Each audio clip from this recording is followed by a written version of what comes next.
Hello everyone, this is Sachin Sharma and I am back with a new topic again. So आज का topic है हमारा weight loss और fat loss. तो कितने सारे लोग हैं जिनको मुश्किल आ रही है फैट लॉस करने में, वेट लॉस करने में, बिकॉज उनको नहीं पता है कि क्या खाना है, क्या करना है। सो आज पूरे इस वीडियो में मैं इसी बारे में बात करेंगे कि क्या कुछ करना चाहिए, क्या कुछ नहीं करना चाहिए, कौन सी मिस्टेक है जो हम करते हैं फैट लॉस के ड्यूरिंग। तो पहले तो ये आप थोड़ा सा डिफरेंस जान लीजिए कि वेट लॉस और फैट लॉस है ना, दोनों में थोड़ा सा डिफरेंस है कि वेट लॉस किन लोगों को करना चाहिए और फैट लॉस किन लोगों को करना चाहिए। सो टोटल आज मैं इसी बारे में बात करूंगा कि आपके लिए क्या सही रहेगा और कैसे वो आपको करना है। तो चलिए वीडियो स्टार्ट करते हैं। ओके, सो यहाँ पे difference between the weight loss and fat loss. तो मैं वेट लॉस रिकमेंड करूँगा उन लोगों को जो अपने बॉडी वेट से बहुत ज़्यादा ओवर वेट हैं, 30 kg, 40 kg, 50 kg। तो जो वेट लॉस होता है वो किसी भी फॉर्म में हो सकता है, in the form of water, in the form of muscles, in the form of fat, किसी भी फॉर्म में वो कम हो सकता है। मतलब आप पहले से अच्छे दिख रहे हैं, बेटर दिख रहे हैं, वेट लॉस।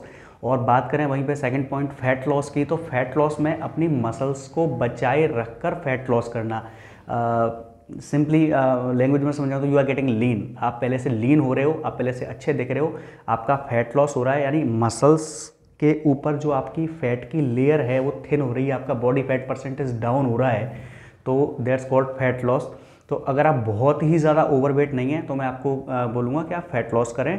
सो आज ये टोटल वीडियो फैट लॉस के बारे में, और आगे चलते हैं क्या क्या पॉइंट आपको ध्यान रखना है, क्या खाना है, क्या नहीं खाना है, क्या छोड़ना है, क्या करना है, कौन सी एक्सरसाइजेस। सो टोटल मैं इसी बारे में आज डिस्क्राइब करूँगा इस टॉपिक को। सो वीडियो में आगे बने रहिए। और ओके, सो मैंने इस टॉपिक को डिवाइड किया है 3 पॉइंट्स में, जिससे आपके समझने में ईजी रहे। तो 3 पॉइंट्स हैं। पहला पॉइंट है exercise, second one is diet and third point is calories. तो चलिए बात करते हैं यहाँ पे फर्स्ट पॉइंट की। तो ओके, सो पहला पॉइंट था हमारा यहाँ पे एक्सरसाइज कि कौन सी एक्सरसाइज आपको करनी है। तो मैंने मोस्टली नोटिस किया है जिम में कि फैट लॉस वर्ड माइंड में आते ही लोगों को लगता है कि जस्ट ट्रेडमिल और साइकिलिंग, इसके हमें बाकी चीज़ों से कोई मतलब नहीं है, सिर्फ ट्रेडमिल और साइकिलिंग ही करनी है। ट्रेडमिल पे आप घंटों घंटों चढ़े रहोगे तो उससे आपका फैट लॉस नहीं होने वाला है। ये आप क्लियर माइंड में आप सबसे पहले ये चीज़ बिठा लो कि घंटों घंटों तक ट्रेडमिल या साइकिल चलाने से आपका फैट लॉस नहीं होने वाला है, जब तक आप अपने शेड्यूल में weight training, strength training add नहीं करोगे। वेट ट्रेनिंग आपको करनी ही पड़ेगी। फैट की मैं हम आपको समझाऊँ तो इसमें होता क्या है कि जो मसल्स होता है, मसल्स के ऊपर फैट की लेयर होती है। वो लेयर जितनी ज़्यादा मोटी होगी, वो परत जितनी ज़्यादा मोटी होगी, उतने मोटे आप दिखोगे और मसल्स की विजिबिलिटी उतनी ही कम होगी। जो भी आपने मॉडल्स देखे होंगे, फिटनेस मॉडल्स देखे होंगे, बॉडी बिल्डर्स देखे होंगे, उनके बॉडी पे फैट की लेयर बहुत थिन होती है, इसलिए उनकी मसल्स मैक्सिमम विजिबल होती है। और जो फैटी इंसान हैं, जो फैटी लोग हैं, वो इसलिए फैटी दिखते हैं क्योंकि उनके बॉडी पे फैट की लेयर बहुत थिक होती है, बहुत मोटी लेयर होती है फैट की। तो इसको लेयर को पतला करने के लिए आपको वेट ट्रेनिंग करनी ही पड़ेगी। वेट ट्रेनिंग से आपका मैक्सिमम कैलोरी बर्न आउट होगा और आपका जो फैट डिस्ट्रीब्यूशन है मसल्स के ऊपर वो इक्वली होगा। इक्वली मसल डिस्ट्रीब्यूशन के लिए और मैक्सिमम कैलोरीज बर्न आउट के लिए वेट ट्रेनिंग आपको करनी ही पड़ेगी। सो ये था पहला पॉइंट। चलिए ओके गाइस, सो मैं यहाँ पे अगर बात करूँ सेकंड पॉइंट की, तो सेकंड पॉइंट है डाइट।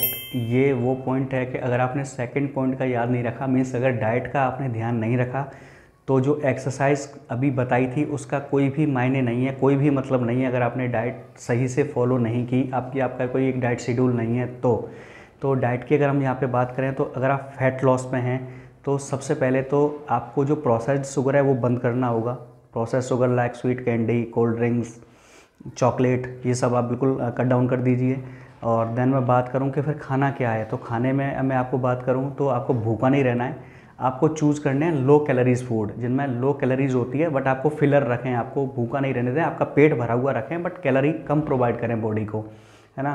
तो और यहाँ पे आप ऐड कर सकते हो कार्बोहाइड्रेट की फॉर्म में अगर मैं बात करूँ तो आपको कॉम्प्लेक्स कार्ब आपको अपनी डाइट में ऐड करने हैं, like brown rice, oats, sweet potatoes. Complex carb का फ़ायदा ये है कि ये बॉडी में जो एनर्जी है वो धीरे टूटते हैं, मतलब थ्रू आउट द डे ये डाइजेस्ट होते हैं और पूरे दिन आपकी बॉडी को फिलर रखते हैं, एनर्जेटिक रखते हैं। वहीं पे जो सिंपल कार्ब्स हैं वो एकदम से आपकी बॉडी को उतनी एनर्जी प्रोवाइड करते हैं जितनी की ज़रूरत नहीं होती है, और बॉडी का फिर उसमें यूटिलाइज ना होकर वो फैट के रूप में स्टोर होने लगती है बॉडी के अंदर।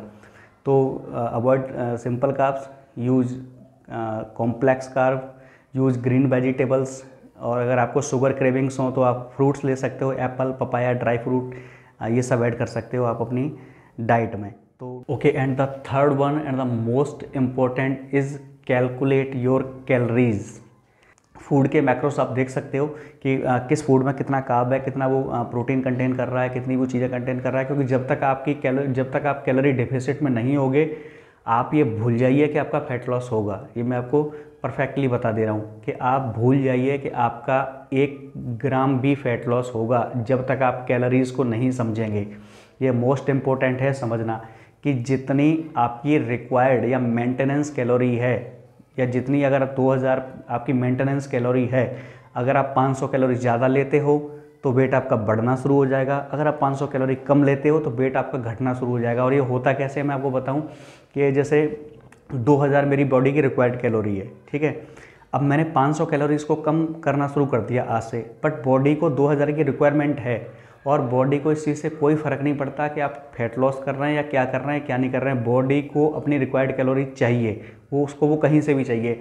तो अगर आप नहीं दोगे उसको, 500 कैलोरी आपने कट कर दी जो आप नहीं दे रहे हो, तो बॉडी जो स्टोर्ड फैट है पहले से बॉडी में, बॉडी उसमें से लेना स्टार्ट कर देगी और आपका फैट लॉस होना स्टार्ट हो जाएगा। तो आप समझ चुके होंगे कि कितना इंपॉर्टेंट है कैलोरी डिफिसिट, यानी कि अपनी कैलोरीज कम करना जो रिक्वायर्ड कैलोरी है उससे।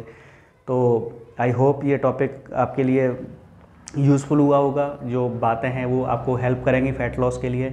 तो मैं यहाँ पे इंस्टाग्राम का जो लिंक है, मैं आपको नीचे मेरा इंस्टाग्राम यूज़र नेम डाल देता हूँ। कोई भी इससे रिलेटेड कोई क्वेरी हो, कोई भी डाइट प्लान के बारे में आपको कुछ भी पूछना हो तो आप मेरे से पूछ सकते हो।